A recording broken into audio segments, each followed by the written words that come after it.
Assalamualaikum warahmatullahi wabarakatuh. Bertemu kembali dengan saya, Advokat Hermansyah. Apa kabar sahabat Herman? Lama kita tidak bertemu, ya, hampir 2 bulan saya tidak membuat rekaman YouTube ini dikarenakan adanya aktivitas pekerjaan dan juga saya sedang sekolah lagi, ya, ambil strata 2. Kebetulan ini saya pakai jas alma mater Unila karena posisi saya saat ini di Pekanbaru. Jadi saya mengambil Universitas Unilak, Universitas Lancang Kuning. Kebetulan saat ini sedang libur, jadi bisa mengisi waktu untuk berbagi kepada teman-teman sahabat Herman semuanya terkait dengan update-update masalah hukum yang ada. Kali ini saya akan membahas tentang penipuan dan atau penggelapan. Kenapa alasan ini saya angkat? Karena banyak sekali korban-korban, ya, terkait dengan tindak pidana ini. Karena tindak pidana penipuan dan penggelapan ini seringkali diakomodir oleh para penyidik. Saya bilang oknum, ya, bukan keseluruhan, karena teman-teman saya juga banyak polisi juga tidak seperti itu, tapi ada beberapa oknum yang mempelintir terkait dengan pasal-pasal terkait dengan penipuan dan atau penggelapan ini. Nah, mari kita masuk terkait dengan pasal penipuan dan penggelapan ini agar sahabat YouTube, sahabat Herman mengetahui terkait dengan penipuan dan penggelapan, jangan sampai nanti menjadi korban terhadap tindak pidana ini dan proses pidananya yang salah. Baik, kita masuk ke pasal penipuan dulu, pasal 378, ya. Ini diatur dalam KUA pidana atau WPS, Wetboek van Strafrecht, ya. Ini yang lama. Saya bilang yang lama, yang masih berlaku saat ini, karena nantinya 2026 beda lagi, ya, akan berlaku kitab Undang-Undang Hukum Pidana yang disahkan tahun 2023. 3 tahun berlaku berarti tahun 2026.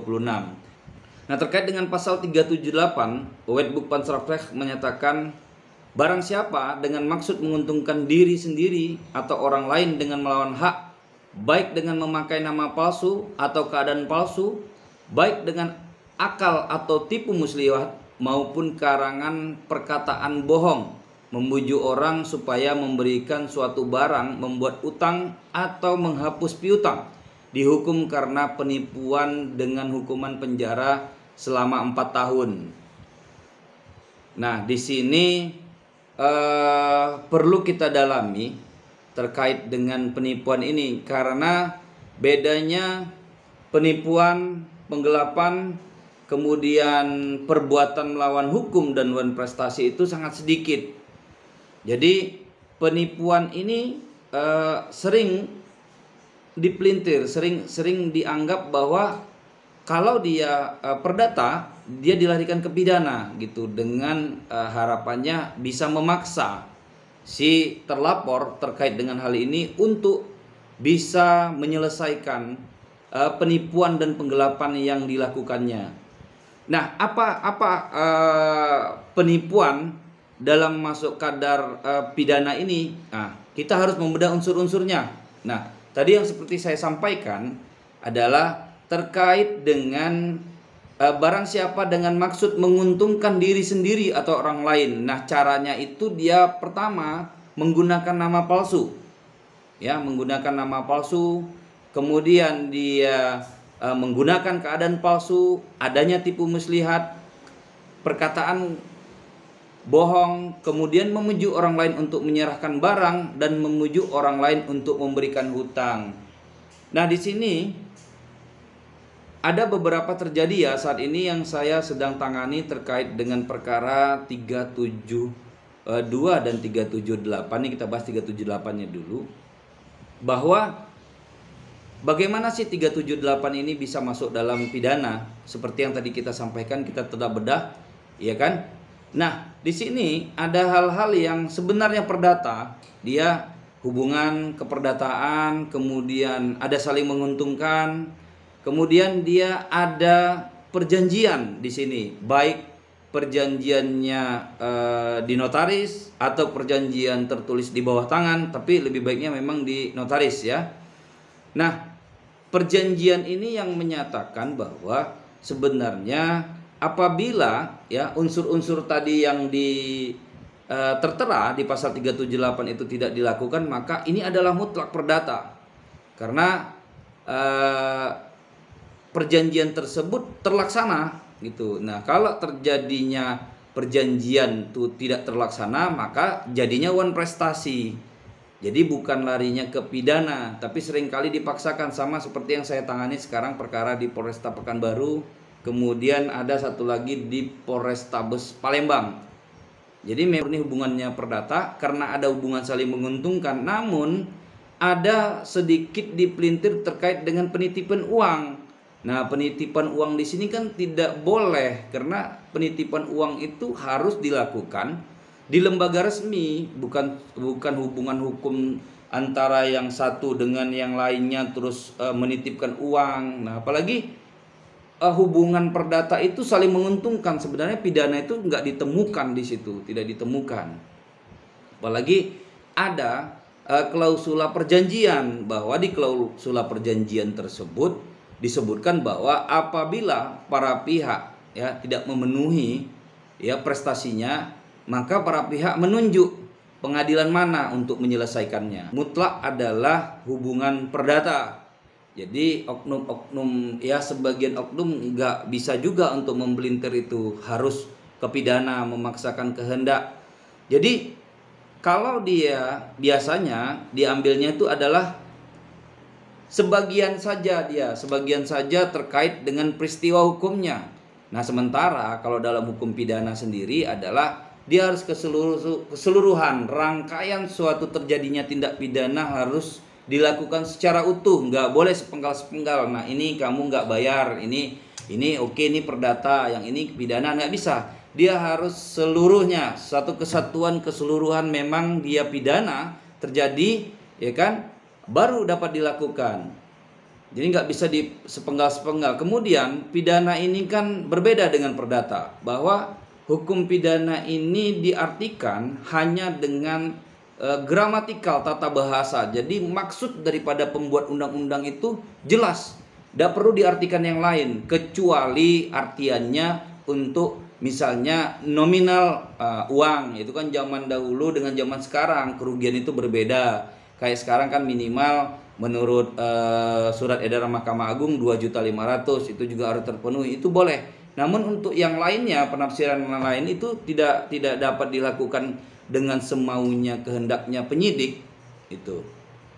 Nah, itu tadi karena kalau ada hubungan keperdataan ada perjanjian. Nah, pertanyaannya, apakah dengan adanya perjanjiannya semuanya adalah perdata? Tidak juga. Nah, apabila sebelum terjadinya perjanjian antara kedua belah pihak yang hubungan perdata ini ada nyata-nyata dari salah satu pihak yang ingin menguntungkan dirinya sendiri dengan cara melakukan perbuatan melawan hukum, ya tadi contohnya dia pakai nama palsu, misalnya namanya Adi dibuatnya Boy atau Rally atau siapa gitu kan, ternyata dia bukan yang bernama itu, kemudian dia keadaan palsu dalam arti kata, misalnya dia punya PT, katanya PT-nya ini bergerak, contoh misalnya di bidang pengangkutan, ternyata PT itu tidak ada gitu. Nah, apalagi setelah terjadi perjanjian, kemudian salah satu pihak memberikan suntikan dana, contoh diberikan suntikan dana 1,5 miliar. Nah, ternyata 1,5 miliar itu peruntukannya bukan untuk usaha, tapi dia beli mobil atau dia mungkin beli rumah. Nah, itu masuk pidananya. Kalau itu pidana karena nyata-nyata bahwa dia telah membuat cerita bohong dan rangkaian kata-kata bohong terkait dengan tindak pidana penipuan. Jadi memang sahabat Herman, sahabat YouTube semuanya harus benar-benar bijak. Nah, pertanyaannya, apabila saudara menjadi korban, ya, hal-hal yang harusnya perdata, saudara dipaksakan pidana. Nah, saat ini sekarang zaman sudah 2025 ini sudah maju ya. Laporan apapun yang saudara berikan kepada Mabes Polri itu ditanggapi, ya. Contoh, saya menangani ini, saya laporkan ke Kapolri, ini ada suratnya, ini Kapolri, kemudian saya laporkan ke Irwasum Mabes Polri, ke Kadif Propam, ya, dan langsung dijawab nih. Ini yang jawab langsung Inspektur Jenderal, ini bintang 2 langsung jawab, dan ini berjalan gitu. Dan ini berjalan, makanya para oknum-oknum yang sudahinlah, ya kan, mulailah polisi ini berbenah kayaknya, karena sahabat saya juga banyak polisi nggak seperti itu. Ini oknum-oknum yang merusak citra kepolisian ini, yang rusak, ya. Kemudian ini ada Surati ke Kompolnas. Ini Kompolnas, ini Kompolnas juga merespon, ya. Ini akan berjalan juga, dia akan memberikan respon yang baik, ya. Tapi memang harus ditelaah dulu benar-benar apakah itu memang murni hubungan perdata atau memang ada unsur-unsur kepidanaan. Ini harus benar-benar dikaji, dilakukan due diligence, uji tuntas, ya. 3 langkah uji tuntas kan sudah saya sampaikan di rekaman sebelumnya. Apa itu due diligence? Memang seorang advokat harus benar-benar matang dan paham tentang due diligence. Jadi saudara itu tidak terombang-ambing, ya. Karena kita advokat ini sama, penegak hukum, ya, dengan kepolisian, dengan kejaksaan, dengan hakim, masing-masing undang-undang berbeda menempatkan kita sebagai penegak hukum. Bahkan kita terhormat. Sebelum kita melakukan beracara, kita disumpah oleh ketua pengadilan tinggi di mana domisili kita. Jadi kita harus menghormati itu juga. Ya, bedanya kita tidak digaji dan tidak dipersenjatai oleh negara. Tapi secara posisi kita penegak hukum, kita harus membantu menegakkan hukum. Itu dia, ya. Kemudian kita masuk ke penggelapan. Nah, penggelapan ini hampir sama, tapi dia kalau penggelapan ini bedanya adalah bahwa uang yang didapat itu bukan perbuatan melawan hukum. Jadi orang rela atau bersedia memberikan uang tersebut dengan kita, namun penggunaannya yang tidak sesuai, ya, tidak sesuai dengan apa yang kita sampaikan. Nah, pasal 372 sendiri berbunyi, barang siapa dengan sengaja memiliki dengan melawan hak suatu barang yang sama sekali atau sebagiannya termasuk kepunyaan orang lain, dan barang itu ada dalam tangannya bukan karena kejahatan. Nah, itu bukan karena kejahatan. Nah, diberikan dengan sukarela, kan gitu. Tapi peruntukannya yang dia salah gunakan. Dihukum karena penggelapan dengan hukuman penjara selama-lamanya 4 tahun atau denda sebanyak-banyaknya Rp900. Nah, Rp900 ini yang boleh ditafsirkan sekarang terkait dengan 2025. Ini kan tahun 1946 undang-undang ini, ya, Wetboek Panstrafrecht ini. Nah, kalau sekarang kan 2025 bukan lagi seperti itu, namun dia minimal 2.500.000. Jadi 372 ini dan 378 ini mengacu kepada prosesnya, ada dibolehkan untuk melakukan penangkapan dan penahanan. Nah, ini yang membuat 2 pasal ini sangat mengerikan ketika memang penyidik dalam hal ini memakai wewenangnya secara brutal, secara tidak benar, kemudian juga tidak terbatas.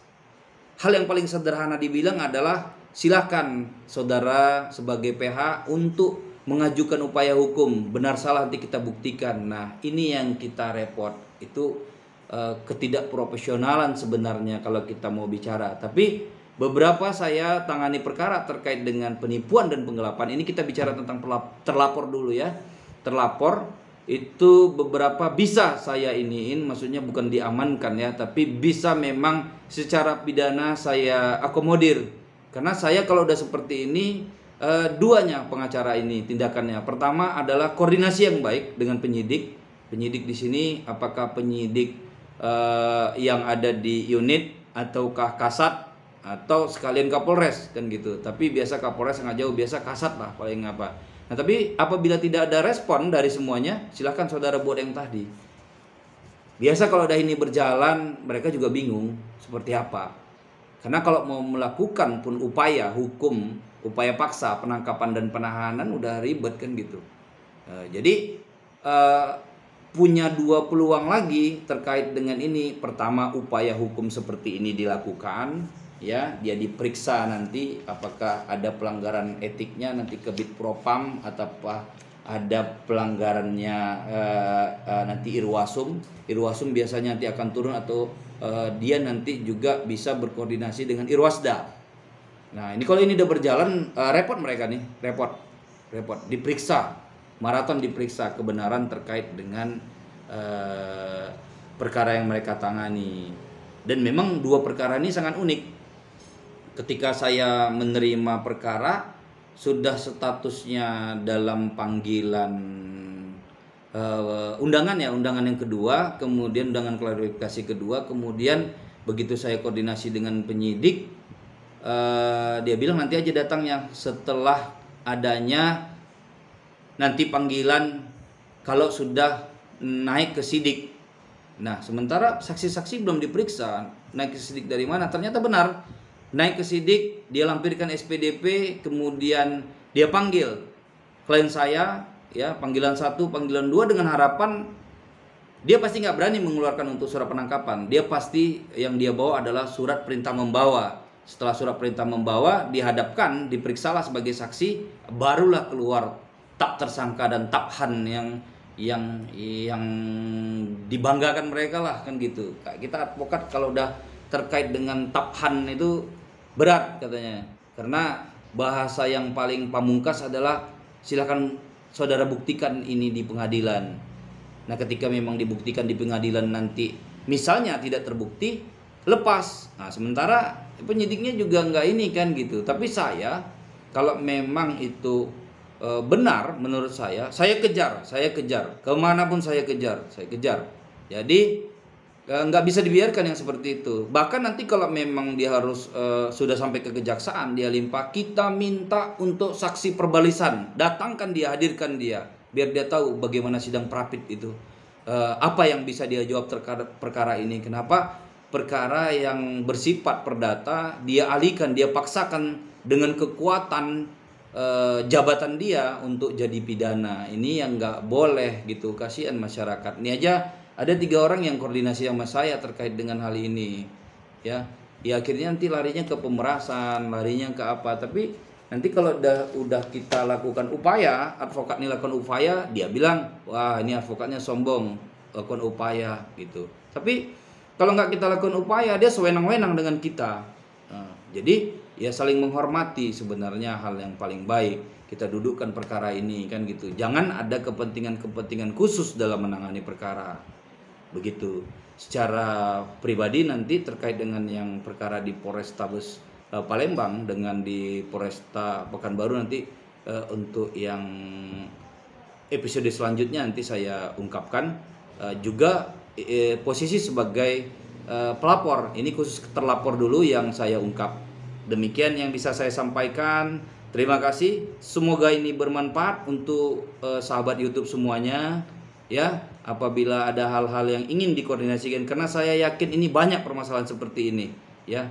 Jadi bahasanya kepolisian ini nanti jadinya dipakai untuk sebagai alat untuk memaksa seseorang untuk membayar hal-hal yang harus bersifat perdata sebenarnya. Begitu. Terima kasih. Semoga semuanya dalam keadaan sehat. Assalamualaikum warahmatullahi wabarakatuh.